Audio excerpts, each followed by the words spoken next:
ఒకరోజు డేవిడ్ అనే చిన్న అబ్బాయి ఆడుకుంటూ అడవిలోకి వెళ్లాడు. ఒక్కసారిగా అతను దారి తప్పిపోయాడు. చుట్టూ అడవే.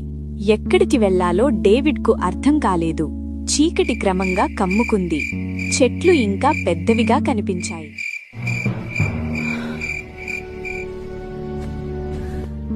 భయం డేవిడ్ హృదయాన్ని పట్టుకుంది. అప్పుడు డేవిడ్ మౌనంగా ప్రార్థించాడు.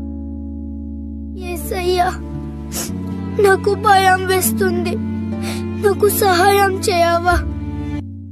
అకస్మాత్తుగా అడవిలో ఒక చిన్న వెలుగు మెరిసింది. కాని ఆ వెలుగు అతని భయాన్ని తొలగించింది. ఆ వెలుగువైపు డేవిడ్ నమ్మకంతో ముందుకు నడిచాడు. ప్రతి అడుగుతో భయం తగ్గింది. మనసులో శాంతి నిండింది. కొద్దిసేపటికి అడవి ముగిసింది. ముందు ఒక చిన్న గ్రామం కనిపించింది. డేవిడ్ వాళ్ల అమ్మా నాన్న డేవిడ్ను చూసి కళ్లలో కన్నీళ్లు తిరిగాయి.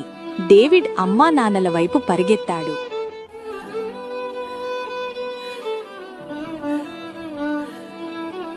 పిల్లలారా, మనకు దేవుడు కనిపించకపోయినా మన జీవితాన్ని నడిపించేది ఆయనే.